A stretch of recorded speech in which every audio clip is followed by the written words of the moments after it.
चुपचाप बैठ जाओ, जहाँ जगह मिले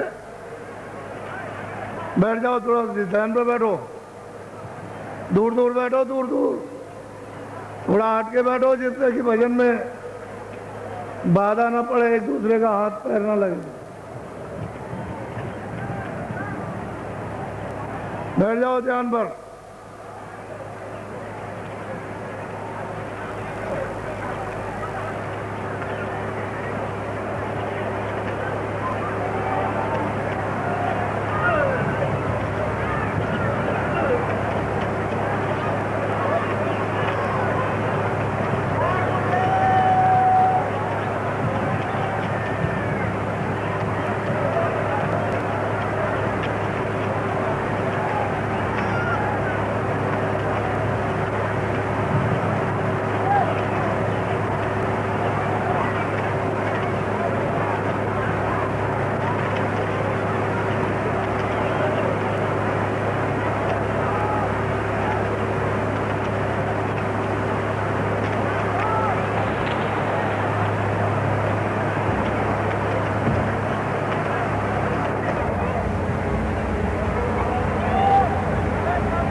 जय गुरुदेव।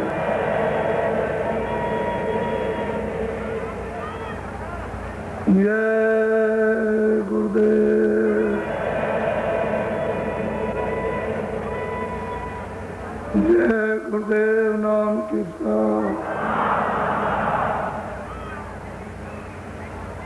जय गुरुदेव नाम किसका।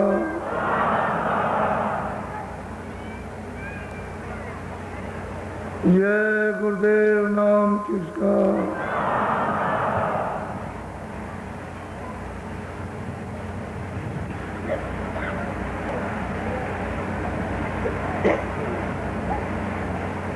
बच्चे और बच्चियों,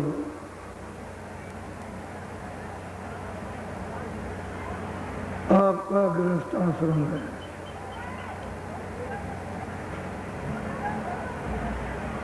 इस गृहस्थ आश्रम में आपस में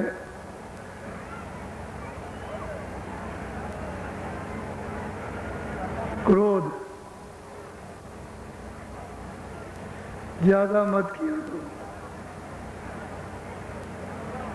क्रोध चंडाल का राक्षस देवता है। सवार हो जाएगा तो बुद्धि कुछ भी नहीं करेगी, बुद्धि को नष्ट कर देगा। उससे अच्छा ये है एक पति कुछ पत्नी से कहे तो पत्नी को चाहिए चुप करे। वो दो चार बार बोलेगा, जब पत्नी कोई जवाब नहीं देगी तो चुप हो जाए। और पत्नी जब नाराज हो जाए तो पति को चाहिए कि घर में परेशानी की वजह से नाराज है, अपने को कुछ नहीं कहना, चुप हो जाए तो क्रोध ठंडा हो जाएगा और घर में आपस में प्रेम से रहोगे। दुख सुख गृहस्थी में अपने कर्मानुसार प्रारब्ध के अनुसार आपको जो मिला है कम बेसी उसी में सब्र, उसी में बर्दाश्त करो कि मालिक ने ये जो कुछ दिया है बहुत है, इसी में अपना गुजारा करेंगे। और नया काम अच्छा करो, कोई बुरा काम मत करो, अच्छा करो, तो तुम्हारी फिर कभी दोबारा मनुष्य शरीर में आना हुआ तो प्रारब्ध अच्छी बन जाएगी, तो आपको शारीरिक सुख सुविधा प्राप्त हो जाएगी। और जब तुम करोगे ही नहीं और प्रारब्ध में सुख सुविधा है ही नहीं रो, फिर क्या कर सकते। इसलिए गृहस्थी में प्रेम से मेल जोल कि हमको रहना है, बर्तन है, खटपट हो गए और थोड़ी देर के बाद। इसी तरह से गृहस्थी में यात्रा पूरी होती है, नहीं तो गृहस्थी की यात्रा बड़ी खराब है। वैसे ये आश्रम सबसे अच्छा, अगर ना समझे ये आश्रम सबसे खराब, समझ गए तो सबसे खराब। इससे बढ़ करके कोई आश्रम नहीं, क्योंकि इस आश्रम में हजारों बुराइयों से आप बचे रहते हैं और चारों तरफ से घिरे रहते हैं, और नहीं समझे तो बस सर्वनाश है। तो थोड़ा सा घर गृहस्थी में पति पत्नी, सास ससुर बहू, थोड़ा सा विचार। अगर सास ससुर कहते हैं बहू चुप, और बहू कुछ कहते हैं तो सास ससुर कुछ ना बोले, अनसुनी कर दे तो मामला सब ठंडा, और प्रेम से बोलेंगे सब खत्म। और हर वक्त गुस्ताखी रखेंगे नाराज तो मामला तो गर्म है, वो तो गर्म तवा, उसमें हाथ रखो भी जल जाएगा। तो गृहस्थी के तौर तरीके, ढंग ढांचे, उसकी व्यवस्था के अनुसार आपको रहना चाहिए। और जो लोग सुमत से रहते हैं सुखी है, और कुमत में चाहे जितना धन धाम हो बर्बाद हो जाए, तो सुमत से। और इसी सुमत से ये जो रास्ता पा जाओगे तो वो थोड़े ही से चंद मिनटों में उसी में तुम्हारा काम हो जाएगा, उसी में वचन बन जाएगा, ध्यान बन जाएगा, उसी में सब तुम्हारे विकार ये भी तुम्हारे मूर्छित हो जाएंगे, सो जाएंगे, और जो कुछ जमा किया होगा वो भी साथ में। तो ये जीवात्मा जाग जाएगी तो इसका भला हो जाएगा, और नहीं तो झगड़ा झंझट करोगे तो एक सेकंड वजन नहीं कर सकते। तो ये बातें हैं जो घर गृहस्थी में पहले बड़े बूढ़े बता के तैयार रखते थे, सब लोग इसका पालन करते थे। अब ये महात्माओं को समझाना पड़े तो उनका वक्त खराब होता है, वो फिर भजन ध्यान की पूरी बात आपके सामने नहीं कर पाते, आप फिर इसके लिए रोते रहते हैं। तो उनको ये सब कुछ कहना पड़ता। कल आपको ये बताया कि सूरत में जो दोनों आंखों के बीचों बीच में मध्य में बैठी है, वैसे तो महापुरुषों की कृपा हो गई, उन्होंने यहाँ से उसको जगाकर नाम से जोड़कर और ऊपर ले गए, सब कुछ दिखाते गए, कुछ बाकी नहीं रखा। ईश्वर से भी मिला दिया, सब कुछ दिखाया, ब्रह्म से भी मिला, सब कुछ दिखाया, पार ब्रह्म से मिला, महाकाल, और सब कुछ दिखाकर वो सत्य देश में वो जो सच्चा प्रीतम है उसके पास पहुंचा दिया। अब वो प्रश्न करती है कि इनका क्या होगा, ये जो और बहुत से जो मनुष्य जीव जो मनुष्य शरीर पा चुके इनके लिए तो सबकी शंका निवारण करना एक प्रश्न होता है, एक और लाखों करोड़ों का लाभ हो जाता है। तो उसने पूछा आप कौन है, कहाँ के हैं, आप यहाँ क्यों आए, हमको क्यों जगा रहे, हम कहाँ के हैं, ये सब हमको, आप कहाँ रहते हैं, कौन सा देश है, ये सब उसने प्रश्न किया। और उन्होंने कहा कि आप नरकों में हैं, 84 में हैं, कि आप यहाँ मृतलोक में, कि स्वर्ग वैकुंठ में, कि आप इंद्रपुरी गंधर्व लोक में, या शिव मुकाम में, विष्णु में, या सूर्य लोक में, चंद्रलोक में, कहाँ पर आप, या आप सर्वत्र जगह सब जगह रहते हैं। सब उसने पूछा और सबका उन्होंने उत्तर दिया। यानी कोई किसी तरह की उन्होंने उसकी संख्या में, औरों की संख्या में कमी नहीं रखी। अब वो सूरत पूछती है, कुछ और जानना चाहती है, और वो इसके बारे में असली चीज इसको बताना चाहती है, ताकि इसके द्वारा सबको मालूम हो जाए। जैसे गोस्वामी जी महाराज ने जब उसके कुटी पर जब औरतें गई तो एक वो समझा रहे, लेकिन ऐसा समझा रहे कि वो तो समझे समझाए, वो तो समझ रही है और कह भी रही कि संसार महादुखदाई, ये में कोई किसी का नहीं है, ये 4 दिन का निवास है, 4 दिन का वास है, बाकी कोई किसी के साथ नहीं, न कोई आया न कोई जाएगा। लेकिन वो उनको उपदेश कर रहे हैं और ऐसा उसके द्वारा उनको लग रहा। जो और 5 देवी आई थी उनमें अंदर में जा रहा, उपदेश किया है ऐसा कि हम उसको कर रहे हैं, लेकिन उनको उपदेश हो रहा है, उनसे भी कुछ कह रहे, उनको कुछ नहीं बता रहे, उसको बता रहे। तो ये होता है, ये जरूरत पूछती अपने लिए, लेकिन लाभ फायदा किसको।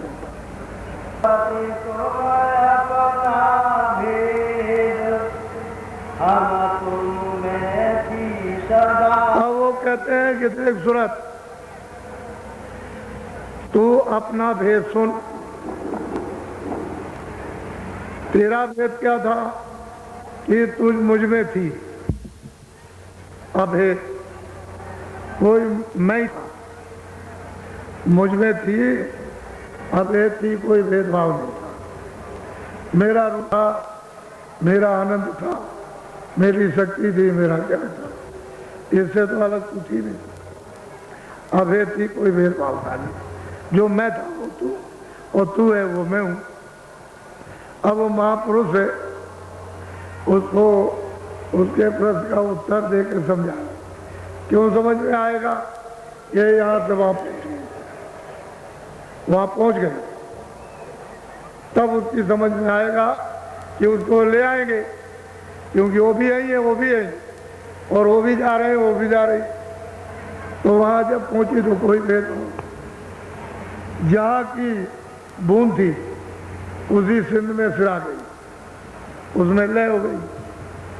जल की बूंद समुद्र में गिरे, समुद्र रूप, फिर उसको कोई बूंद नहीं कहता, समुद्र कहते हैं। यही सूरत जब वहां पहुंच जाएगी तो समुद्र है, फिर सूरत नहीं है, बूंद नहीं, वो शब्द रूप है, और वहां सब शब्द ही शब्द है। वो कहते हैं कि देख सूरत, तू अपना भेद, तू मुझ में अभेद थी, मुझसे अलग तो थी नहीं, इस समुद्र से बाहर तो गई नहीं थी, इसी में थी। बोलो।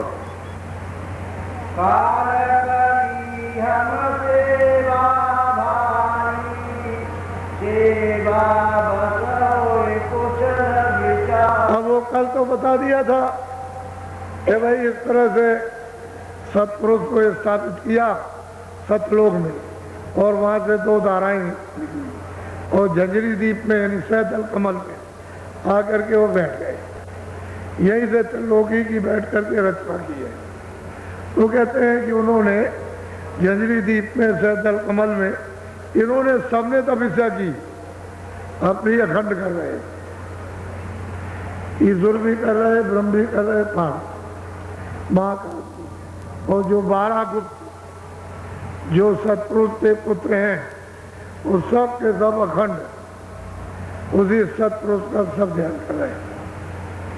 तो कहने लगे कि भाई मैंने इन सबको बाहर निकाल दिया, अपने से अलग कर दिया।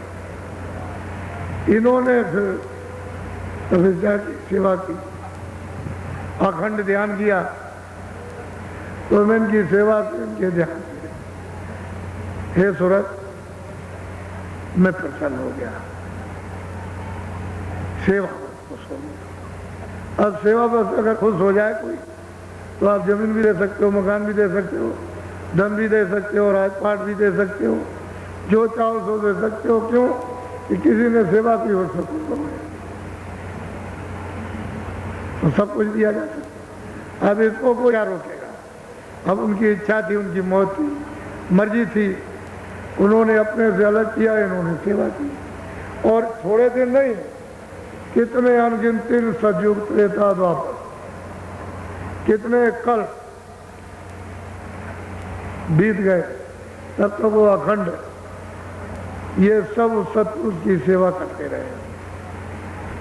अब वो कहते हैं कि देख लोग में तुम ये पूछ रही है कि मेरा हाल, मेरा समाचार मुझे क्यों सौंप दिया, मुझको क्यों यहाँ पे दिया, दुख सुख में क्यों बांध दिया।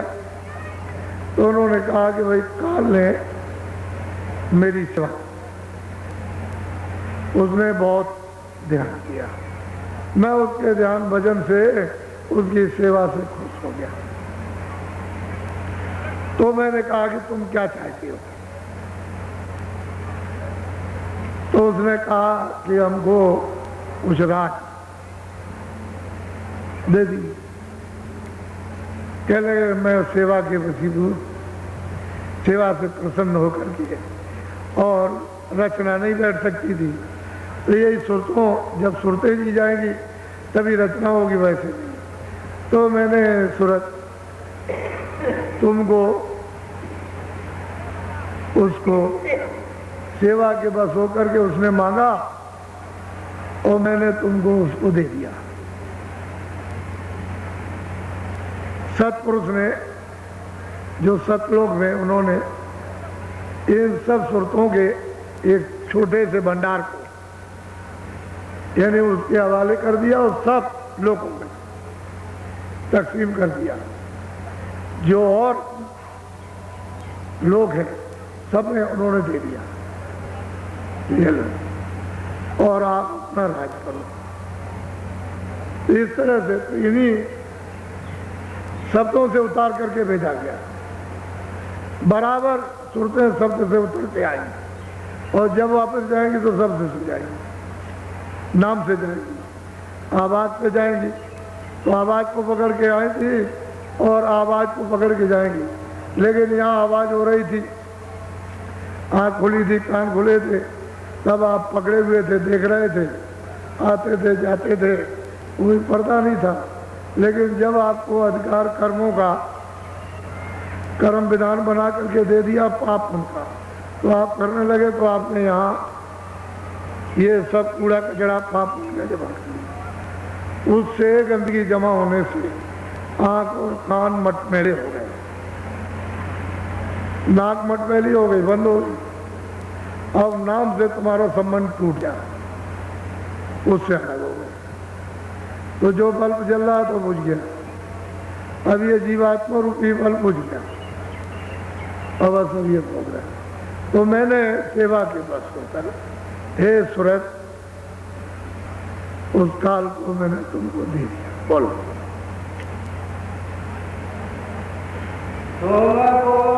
आप नीचे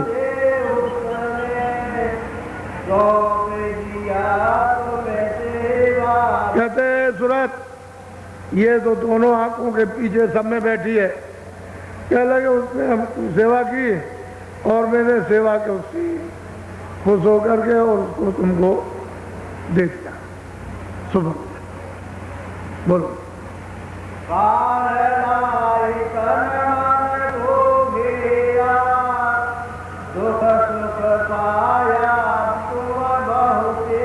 अब महापुरुष कहते हैं कि सूरत, वो मांग करके ले आया, सब मसाला उसको मिल गया, मसाला मिला करके उसने शरीर बनाया, और इसमें उसको बंद कर दिया।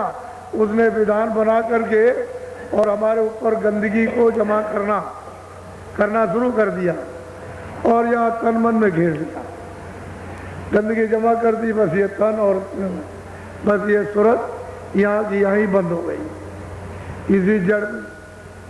अब उसने कहा कि तुम जो अच्छा बुरा करोगे या किया है, मैं उसकी दूसरे तन में, दूसरे शरीर में, दूसरे जिस्म में मैं तुमको वहाँ बंद करके सजा दूंगा।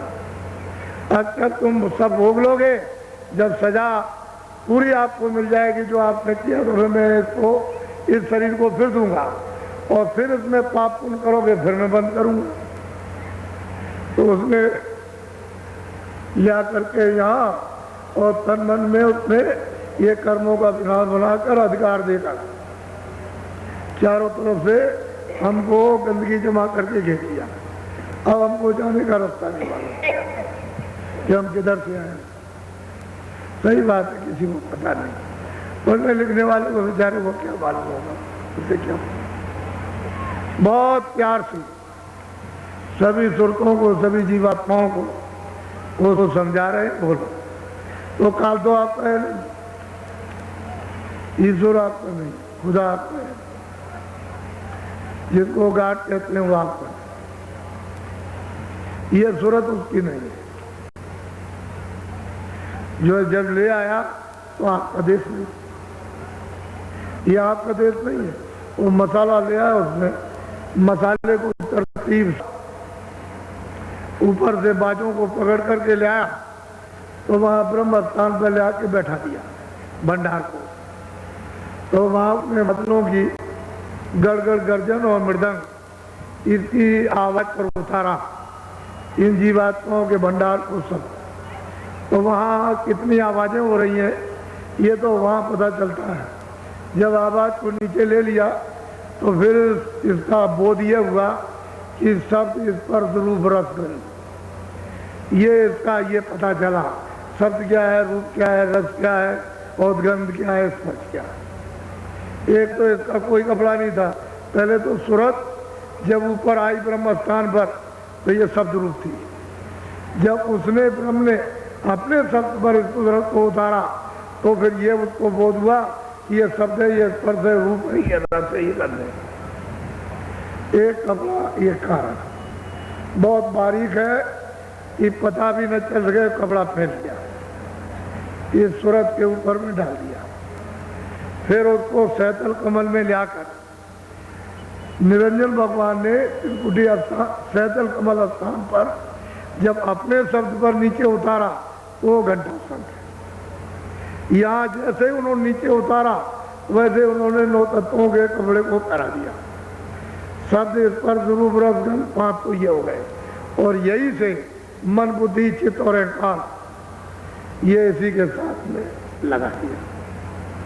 यहाँ से लगा मन बुद्धि और चित्त और अहंकार सैतल कमल। यहाँ से सैतल कमल जहाँ निरंजन भगवान खुदा जहाँ गाड बैठे हुए हैं वो मतलब है कि यहाँ से लगाया उन्होंने। तो 9 तत्वों का खड़ा हो गया। तो 5 तो हुआ, पहले तो कुछ नहीं था, फिर 5 पैर लिए, फिर उसके बाद में 9, फिर नीचे और उतारा तो अपने सब को छोड़ करके ब्रह्मा विष्णु महादेव के सब पर उतार दिया। तो वो 17 तत्वों का 10 इंद्रियां चतुसंताकरण मन बुद्धि चित्त और 10 इंद्रियां और 3 गुण रजोगुण तमोगुण सतोगुण, ये 17 तत्वों का कमरा। अब आप ये देखिए, एक के अंदर एक, एक के अंदर एक, एक के अंदर एक। जब यहाँ मृतलोक में उतार करके ले आए यहाँ तो उन्होंने 5 तत्वों का बताया, जल पृथ्वी अग्नि वायु आकाश, ये 5 तत्वों का है। इसके अंदर 17 तत्व, उसके अंदर 9 तत्व, फिर उसके अंदर 5 तत्व। जब ये ब्रह्म स्थान पर पहुंचकर जब इस शब्द को छोड़ देती है और ऊपर की जब उसको आवाज मिलती है तो ये बादलों की गरज और मृदंग इसको छोड़ करके और पिंगली सारंगी जब उसको पकड़ती है तो इससे बहुत प्रिय मधुर और मीठी, बहुत प्रिय, बहुत मधुर, बहुत मीठी और बहुत आकर्षक आवाज। तो जैसे ही उसने उसको पकड़ा तो उसको छोड़ दिया तो खोल उतर गया। जब इस खोल को उतारोगे, घंटे संग की आवाज में ले हो जाओ तो ये खोल उतर जाएगा जीते जी। ऊपर चलोगे तो फिर 17 तत्वों का खोल, जब स्वर्ग वैकुंठ पार करोगे तो 17 तत्वों का खोल उतर जाएगा। और सैतन कमल में जब दर्शन निरंजन भगवान का, 3 लोक के मालिक का जब करोगे और वहां से फिर ऊपर की आवाज पकड़ोगे तो वो 9 तत्वों का कड़ा उतर जाएगा, यही से उतरेगा। उसके उतारने का यही धाम है, ये मकान, ये जो किराए पर आप मिला। जब उसको उधर से ऊपर भी उतार दिया तो फिर ब्रह्म स्थान पर पहुंची, वहां सबसे स्पर्श रूप है रस करने, उसका उस मंडल पर पूरा बोध होता है, पूरा का पूरा।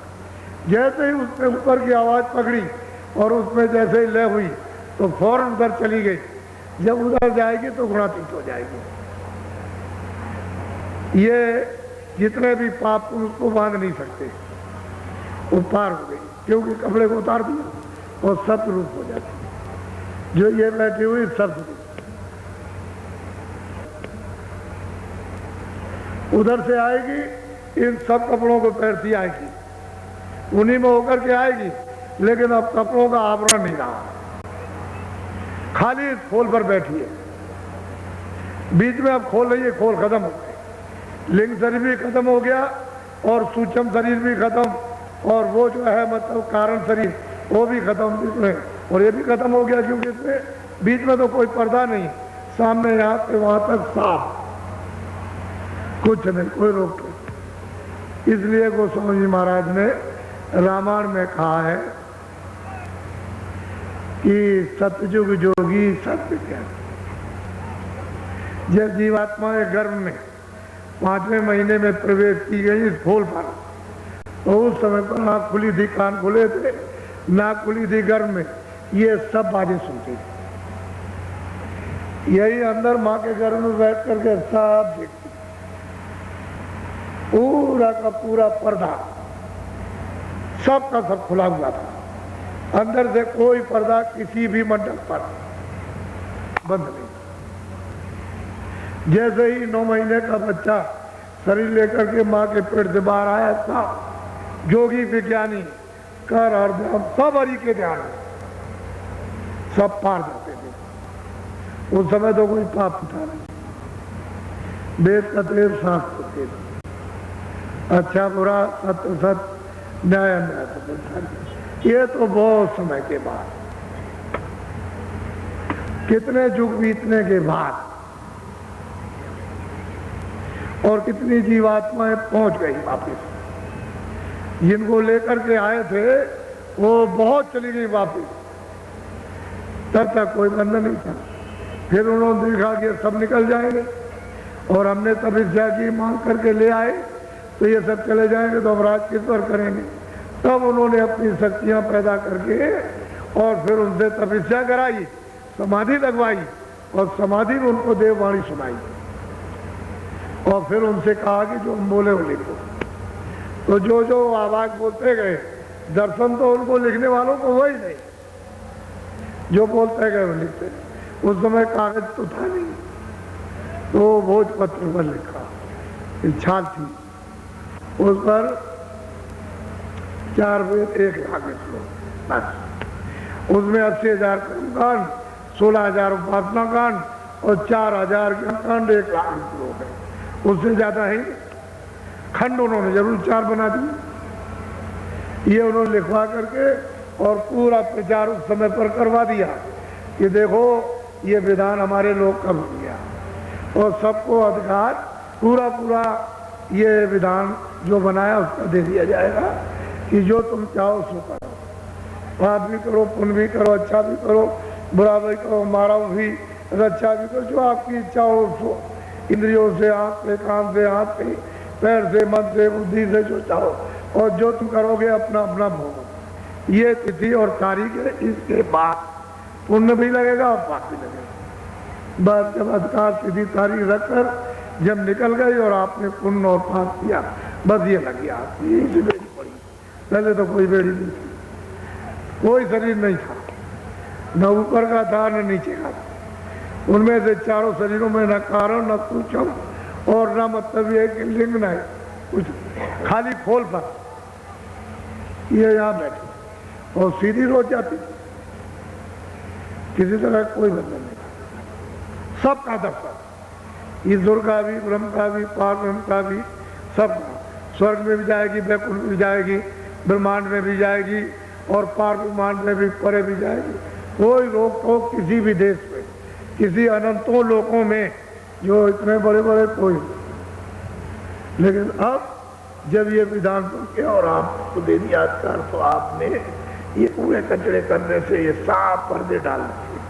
तो इसमें कुछ ऐसे कि जो यहाँ बांध के रखेंगे, कुछ ऐसे उनमें से कर्म है जो मतलब ये है कि लिंग शरीर पर, उस पर मतलब ये पर्दा पड़ जाएगा, फिर कुछ ऐसे सूक्ष्म शरीर पर, फिर उसका कारण शरीर पर।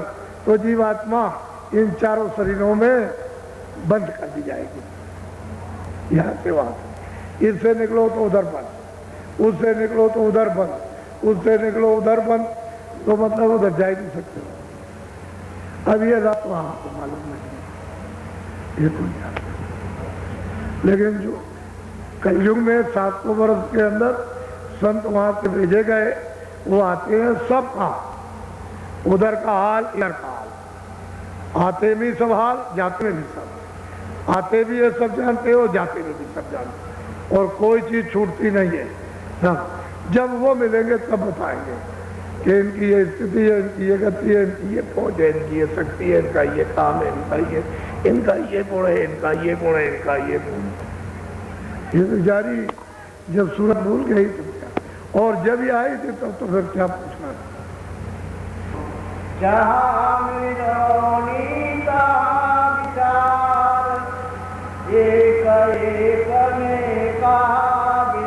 अब वो कहते हैं जहाँ मिलोनी है, अभी स्कूल की मिलोनी है तो वहाँ अलग अलग भिन्न है, जहाँ मिलोनी वहाँ विचार, और जहाँ मिलोनी नहीं है वहाँ कोई विचार नहीं। तेरे घर में कोई मिलोनी नहीं, तुम वापस चल अपने घर, आनंद सुख से रहना, और सुखताओं का सुख का था सागर। अब तो यहाँ पड़ी ये देखे तो जिसको पहुंचा दिया वही प्रश्न कर रहे हैं, और वो आपके लिए ये बेचारे आएंगे तो इनको मैं कहाँ का रहने वाला। महात्मा क्यों आते हैं? इनको लाभ होगा। वो क्या करते हैं, जीवों को आके जगाते हैं, नाम से जोड़कर, और वापस ले जाते हैं, आपको पता ही नहीं चलता। बोलो। हमारे देश एक सपना, वहाँ विचार का कुछ। और बिल्कुल साफ कहते हैं कि हमारे देश में सत्य ही सत्य का पसारा, वहाँ कुछ नहीं, कोई विचार, कोई असत, कोई छल कपट, कोई फरे में कुछ नहीं हुआ। तुम वहाँ के रहने वाले, चलो सुर तो वहाँ ये जीवात्मा है, वहीं से आए, अपने सदैव से यहाँ पर गया। अब ये फंसे ये हालत होगी। कितना भी समझाओ, कितना भी बताओ, अरे जल्दी करो, देर मत करो, मनुष्य किराए का मकान है, अरे बच्चों जाने वाला है, जब शरीर से जीवात्मा निकाल दी जाएगी, खेती दुकान दफ्तर राजपाट धन दौलत, अच्छे बच्चे कच्चे सब छूट जाएंगे। हम भी यही कहते हैं कि हम किराए के मकान में, ये मेरा मकान नहीं है, किराए पर उन्होंने दिया, कहा कि भाई तुम अपना काम कर लो और मेरा मकान तुम तैयार रखो देने के लिए, शुद्ध साफ देना। तो हम क्या ले जाएंगे, क्योंकि ये तो किराए का, ये सामान अपना तो है नहीं है। ये तो उसने कहा कि देखो मेहनत मशक्कत करो और जो गोजी बटोर बटार कर अनाज सब्जी फल ले आओ, इसकी मलम पट्टी कर दो जुग के मुताबिक। सतयुग में दूसरा भोजन, त्रेता में दूसरा, और द्वापर में फिर और तीसरा, और कलयुग में अलग। तो इसकी मलम पट्टी करो, इसको निरोगी रखो। लेकिन वास्तव में हकीकत यह है कि किराए का मकान है ये आपका मकान। तो जब ये मकान खाली हो जाएगा, तो इसी ने तो सब चीजें इकट्ठी की हैं। जब ये मकान खाली हो गया, सामान पे ये पड़ा, ये आपको समझाने की जरूरत। तो मैं तो कुछ ले नहीं जा सकता, तो आपसे ये कहूं कि आप ले जाओ। ये आपको भी समझाना कि जब मैं कुछ नहीं ले जा सकता हूं, तो आप यहाँ पे कुछ नहीं ले जाओगे, इसलिए आप अपने देश में चलो, अपने घर में चलो। वो तो खुद ही कहते हैं कि इनको पापों से बचाओ। अब मैं क्या करूं, मैंने तो विधान बना दिया, अब मैं उसको पलट नहीं सकता हूं, लेकिन इनको रोको और ये कोई पाप पुण्य न करे और ये धीरे से अपनी सफाई करा करके चले जाएं। तो वो तो कह रहे, लेकिन अब क्या करें, विधान बना करके अब पलट नहीं सकते।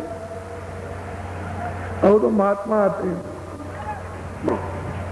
सारे विचार इन धोखा खाया, बूंद माई जाए। बस कहते हैं कि विचार जहाँ मतलब माया के जाल में आए, बस विचार इन्होंने सबने धोखा खाया और बूंद के बूंद में फिर चारों खानों में फंसे रह गए। उधर अपने घर में, अपने सिंध में, अपने अपने प्रभु के पास कोई नहीं जा सका, सब यही फंसे। तो आपको उत्तर मिल गया। मुझे तो सिर्फ इतनी ही बात आपको बतानी है कि मैं कोई अपनी तरफ से नहीं कह रहा हूँ। और भी महापुरुष समय समय पर आए, उन्होंने भी कहा, लेकिन ये किताबें उन्हीं के काम आएगी जो उधर आता जाता। जब तक आने जाने वाला नहीं मिलेगा तब तक इन किताबों का प्रमाण कोई नहीं दे सकता। जो उधर आएगा जाएगा और उधर देखेगा, जिसकी जीवात्मा जाग जाएगी, जो उधर उन पदों को जो प्राप्त करेगा, उन लोगों को, वो तो इन किताबों का प्रमाण दे सकते हैं, बाकी कोई नहीं दे सकता कि उनके पास तो मतलब ये ज्ञान है, वो आध्यात्मिक ज्ञान नहीं। तो ये तो झगड़े वाला ज्ञान है, तो झगड़े वाला इसमें क्या समझ में आएगा। ये तो कोई साधना तो आपने की नहीं, और वो साधना का आध्यात्मिक ज्ञान है, ये भौतिक बुद्धि का ज्ञान।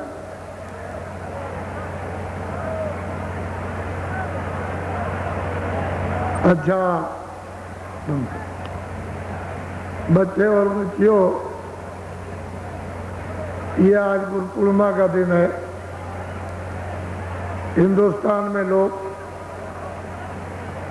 इस गुरु पूर्णिमा के यानी उत्सव को इसलिए मनाया करते हैं कि हमारे गुरु हम पर दया करें और हमारी आत्मा को जन्म मरण 84 से बचाए। इसलिए लोग यानी पूजा करते हैं और उनसे आशीर्वाद चाहते हैं। ये बहुत दिनों से ये उत्सव गुरु पूर्णिमा का, पूनम का चलता चला आ रहा।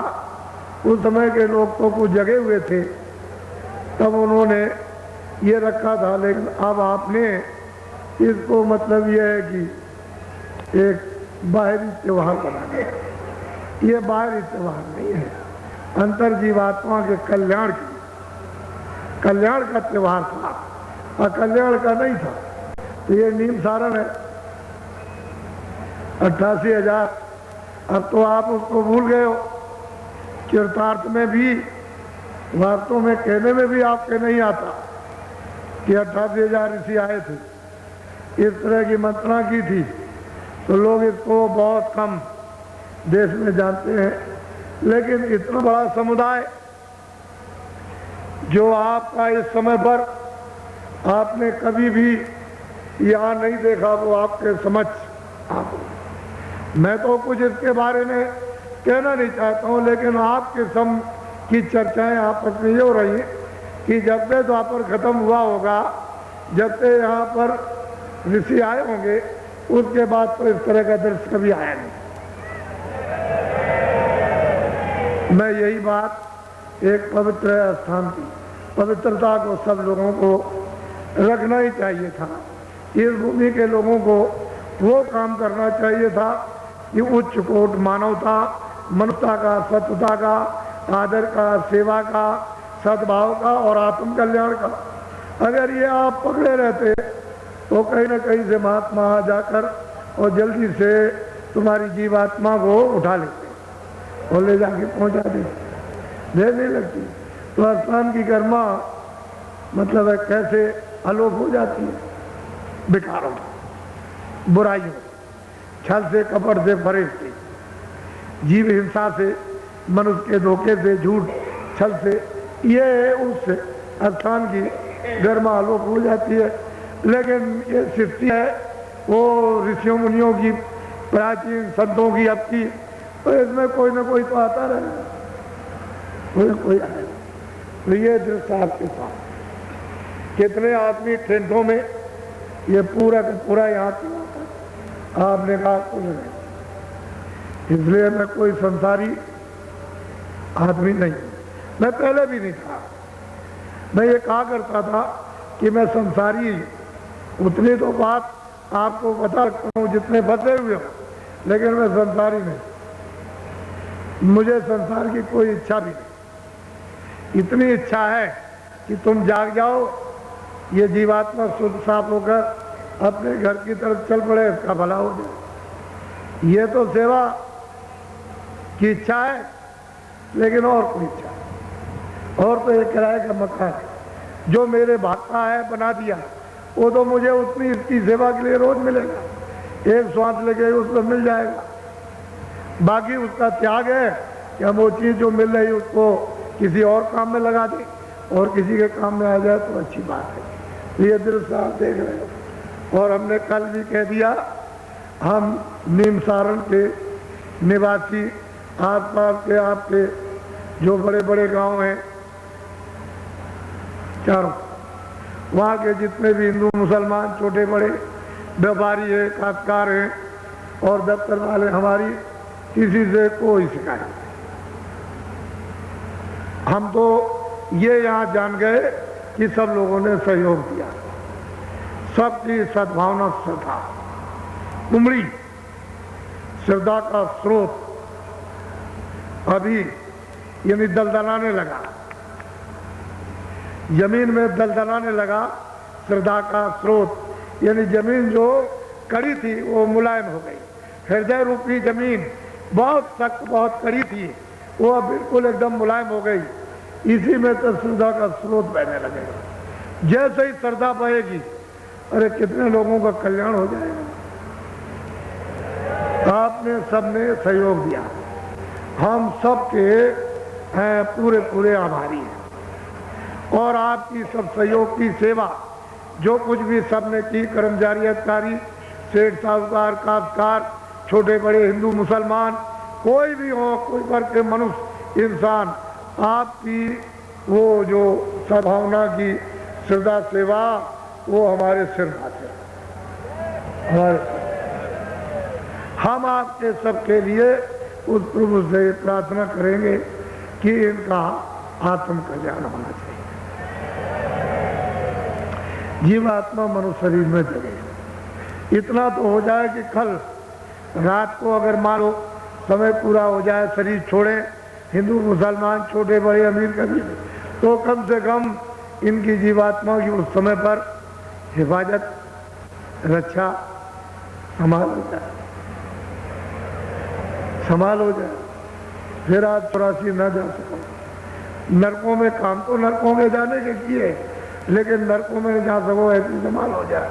तो अब थोड़ा तो कुछ ना कुछ हाथ में कुछ आपको पकड़ना ही पड़ेगा, क्योंकि बिना हाथ में पकड़े टिकट के जब आएगा पूछने कि भाई लाओ टिकट तुम्हारा किधर है, तो कम से कम टिकट तो दिखा दोगे कि ये टिकट है, हमको किसी ने दिया।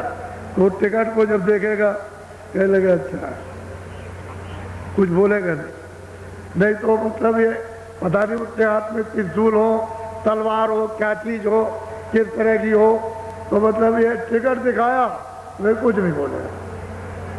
जब नहीं बोलेगा तो ये समझ लेना कि हमारी समाज, उसके लिए हम आपको अभी बता देते हैं। हमारा पूर्णिमा का ये 10 दिवसीय जो कार्यक्रम इसके साथ जुड़ा हुआ है, महामानव प्राच्य नीम सारण की। तो आप लोग बड़ी मतलब ये कि प्राच्य हमको क्षमा कर दीजिए, माफ कर दीजिए, हम अब गलती नहीं करेंगे और अब हम अच्छे काम करेंगे और हम भजन करेंगे। वो आपको भजन का रास्ता हम बता रहे हैं, हम इनकार कब करते हैं, हम आपको भजन का रास्ता देंगे, आप भजन और जल्दी से छुटकारा हो जाए। तो दोनों तरफ से, इधर आपने भी प्रार्थना की, इधर मैंने भी प्रार्थना की, दरवाजे पर, उसने उधर से सुना भी कि इधर से ये भी प्रार्थना और आप भी प्रार्थना अपनी माफ़ी की कर रहे हो, तो दया तो संभावी जुड़ जाएगी। फिर उसमें संदेह वाली बात नहीं, लेकिन प्रार्थना तो करना चाहिए। अब आप वैसे ऐसे ही करोगे तो मन से और शरीर से कुछ नहीं होता। इस जीवात्मा से प्रार्थना करो, ये हरि का दरवाजा यहाँ इस जगह, यही प्रार्थना करो और यहीं पर चेतन जीवात्मा को चेतन दरवाजे पर पटको, खटखटाओ, इस तरह से जोर से बुलाओ तो ऊपर से आवाज देगा कि सूरत ये मेरी आवाज है, तो इसको पकड़ ले और पकड़ के मेरे पास आ। वो जरूर बोलेगा। जब तुम खटखटाओगे तो आवाज देगा मैं इधर हूं। जब वो आवाज दे तो उसको पकड़ लो। वो तुमको बुला ही रहा अपने पास पहुंचने के लिए। मेरी आवाज को पकड़े आओ, चलिए आओ पकड़ कर, और जहां मैं बैठा हूं उसी आपको पकड़े आओ। मुझ में से जो आवाज निकल रही तुम मेरे पास आ जाओगे, मेरा दर्शन हो जाएगा। सीधा सीधा तो मोटी बात है। वैसे आज भी लोग आ रहे हैं, लिख करके भेजा है स्पेशल गाड़ी दिन में 12:15 बजे ऐसा कुछ काम, तो आप जानकारी प्राप्त, चलो 12 बजे सही। अब वो तो कागज हमको मिल जाएगा, तो 12 बजे से तो आप पहुंचे। गाड़ी जहाँ से जाएगी वो इतना बगैर स्पेशल बस कार ये वो लगाए हुए जल्दी नहीं खींचेगा। इसको इस समूह को देखो कि कितना ये मैदान में है और कितना टेंटों में भरा हुआ है। ये आप इसकी गिनती नहीं कर सकते। चाहे आप 1000 आदमी लगा दो और चाहे 10,000 लगा दो, बच्चा इसकी गिनती नहीं हो सकती है। ये अनगिनती है। आपको ये पता नहीं है इस बात का, हम जानते हैं उसको। ये कितने लोग आए हुए हैं, इसलिए आप कल नाम डाल लेना। आज अब थोड़ा सा भजन करोगे, एक थोड़ा सा कपड़ा, अभी तो यहाँ तो कैसे भी करो, लेकिन ऐसे करो। आँख भी दोनों ये बात की बंद करना और दोनों ये उंगलियां कान में। ये जीवात्मा बैठी हुई है दोनों आंखों के ये मध्य में, सेंटर में, दरमियान में। उस जीवात्मा में एक कान है, उस जीवात्मा में एक नाक, उस जीवात्मा में एक आंख। शरीर में 2 आंख, 2 कान, 2 नाक। अब आपको ये पता चला कि 3 आंख है, 3 कान है, 3 नाक। आपने कभी भागवत या कभी रामायण या कभी और कथा वार्ता आपने सुनी, किसी ने आपको बताया कि 3 नाक है और 3 कान? कुछ कोई जी के नहीं। वो जीवात्मा में चेतन आंख, चेतन कान, वो चेतन नाक। वो सतलोक से जब अभेद में थी तभी इसमें आंख और कान और नाक, और जब वहां से आई तो लेकर के आई। ये तो जब इस पर पर्दा नहीं था तब तो इसकी आंख और कान और नाक खुली हुई थी, तभी तो जाती थी। और अब इस पर पर्दा आ गया तो आंख और कान और नाक बंद। ये बाहर के आंख और कान, ये नाक बंद हो जाए तो बाहर के आपको कुछ दिखाई सुनाई देता। तो आपको कुछ नहीं करना जिनको नामदान नहीं मिला। ऐसे जो जमीन पर बैठे हो सबके लिए समझाने, ये ऐसे हाथ रखना आराम से, ये आंख बंद करना, धीरे से दोनों उंगलियां कान में डाल। ये जीवात्मा बैठी हुई है, इसमें तीसरा कान है। इसके चारों तरफ मन बुद्धि चित्त यही बैठे हैं, चारों तरफ घेर करके उस जीवात्मा को, सूरत को यही कानों के साथ यानी रोक करके रखना और ऊंचा ध्यान देकर ऊपर की। तो तीसरा जो कान है वो अंदर से, क्योंकि ये इधर बैठी है दरवाजे पर। इस शरीर में ये रूह, ये जीवात्मा सूरत नहीं है। ऐसे करो तो इधर बैठी, ऐसे करो तो इधर, लेकिन ये जो आकाश है वो यहीं तक है। ये 2 आंखों का, 2 कान का और 2 नाक का, लेकिन जीवात्मा इसके ऊपर बैठी है। इसमें एक आंख है, एक कान है, एक नाक है। तो इसी के ऊपर से देखो, इसी के ऊपर से सुनो, तो ऊपर से जमीन से आवाज आ रही है। ऊपर सुनाई क्यों नहीं देता? कि यहाँ कर्मों की सब गंदगी जमा, तो इसको दबा लिया, आँख भी बंद, कान भी बंद, नाक भी बंद। अब वो इसलिए नहीं सुन पाती है कि आँख और कान नाक बंद हो गए गंदगी के कारण। अगर ये सफाई हो जाए तो सुनाई देने लगे, दिखाई देने लगे, सूंघने लगे। ये सफाई हो जाए, सामने ही तो स्वर्ग है, सीधा सामने शुरू हो जाए, सामने ही स्वर्ग की रचना शुरू होती है। लेकिन जितना वो हृदय है उतना ही तो गंदा है, तो हृदय बड़ा भारी आकाश है, ये संसार के आकाश से बड़ा। ये आकाश जो आप सारे संसार का कुछ नहीं है, ये आकाश बहुत बड़ा आकाश। इसमें ये बैठी हुई कूड़ा कचरा जो इसी को साफ करो, सामने दिखाओ। तो आप लोग थोड़ा सा, जो नए लोग जिनको नामदान नहीं मिला तो सुबह मिल जाएगा, लेकिन ये तो कम से कम समझो कि मेरे पास तीसरा कान है, इन दो कानों को छोड़ कर के। तो ऐसे बैठ कर जब मैं कहूँगा कि आंख और कान खोलो तब खोलना। जो इक्के दुक्के अगल बगल में कोई खड़े हो तो तुम लोग खड़े खड़े करना, आंख बंद कर लेना और ये दोनों उंगलियां कान में डाल के। ये जीवात्मा बैठी उसमें तीसरा कान है, इसके चारों तरफ मन बुद्धि चित्त को कानों के साथ झगड़े झंझट में नहीं, कानों के साथ तीसरे कान के साथ ऊंचा ध्यान देकर ऊपर की तरफ सुनना। तो देखो आपको सुनाई देता है कि नहीं देता? अच्छा, ऐसे बैठ जाओ, ऐसे हाथ रखो, बाहर की दोनों आंखें और दोनों उंगलियां डाल के आंख और कान बंद करो, आंख और कान बंद कर लो और ऊपर की तरफ ऊंचा ध्यान देकर तीसरे कान से, जीवात्मा के कान से सुनो। तो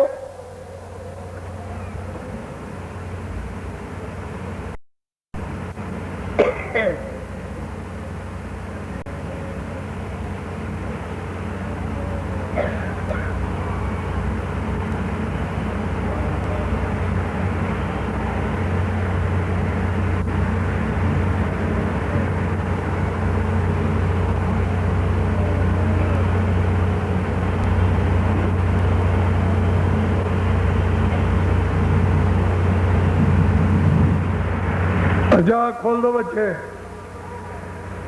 खोलो खोलो खोलो।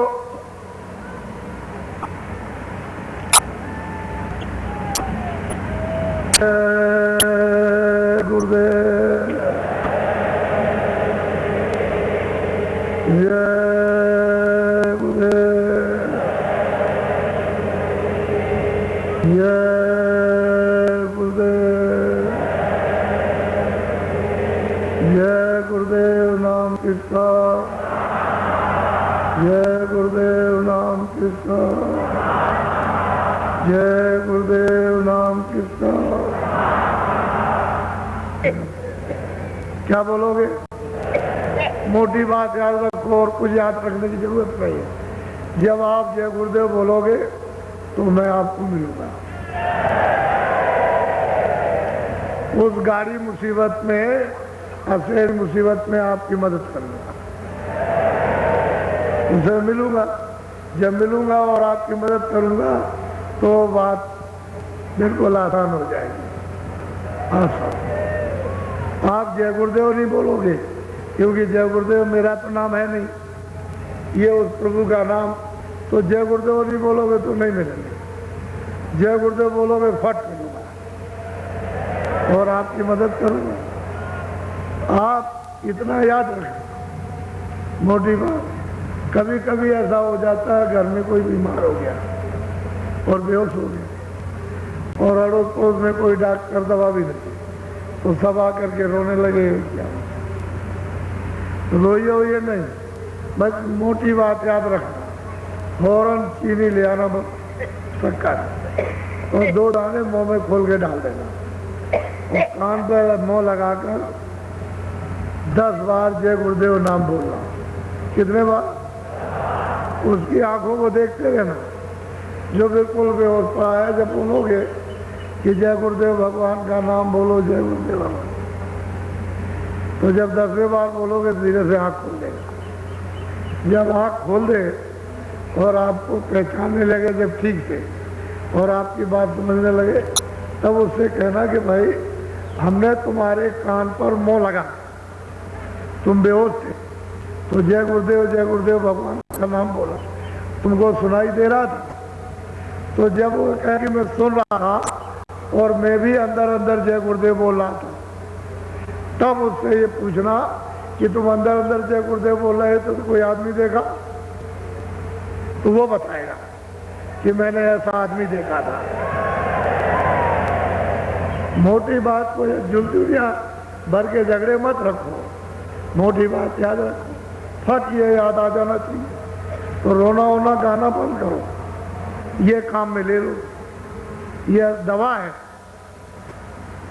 इसमें तुमको परीक्षा भी, जब परीक्षा में सफल हो जाए तो भजन करो, सब घेर घार करके भजन ही कराना है, जल्दी करने लगो भजन, भजन हो जाए रोज फिर भजन करो। बोलो जय गुरुदेव, जय गुरुदेव, जय गुरुदेव। नाम किसका?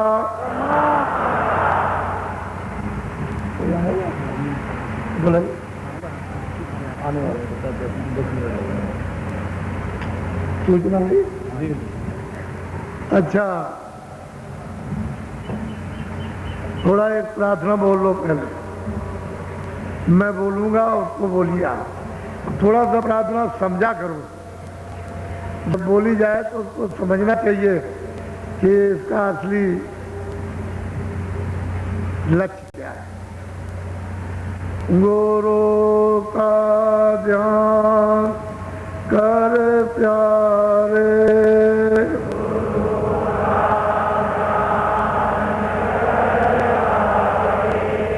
विनायक के नहीं छूटना,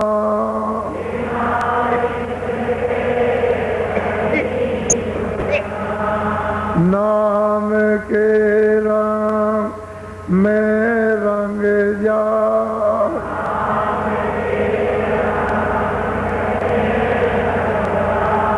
मिले तो धाम निज अपना,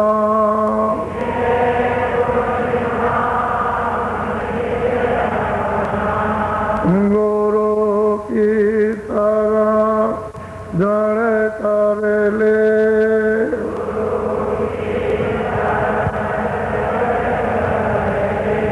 विनायक का नहीं करना,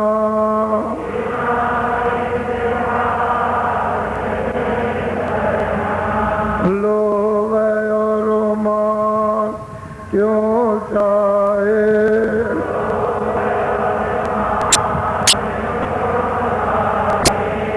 पड़ेगा फिर तुझे देना,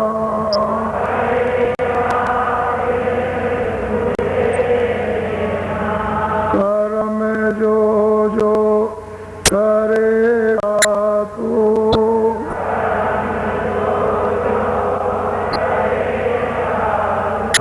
वही तेरे वो ना भरना,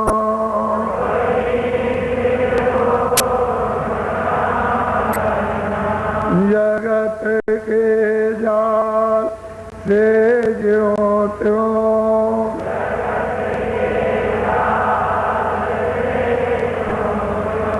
हटो मर्दान की करना,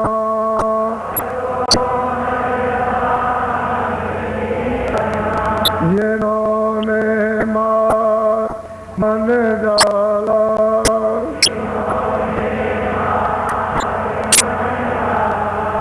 उन्हीं को तू मार कहना,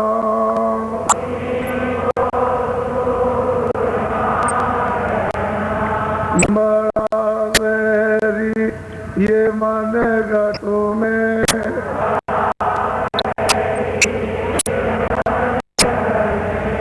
बड़ा मेरी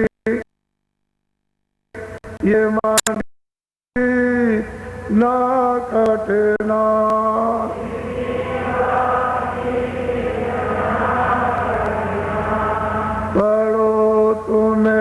पी के पी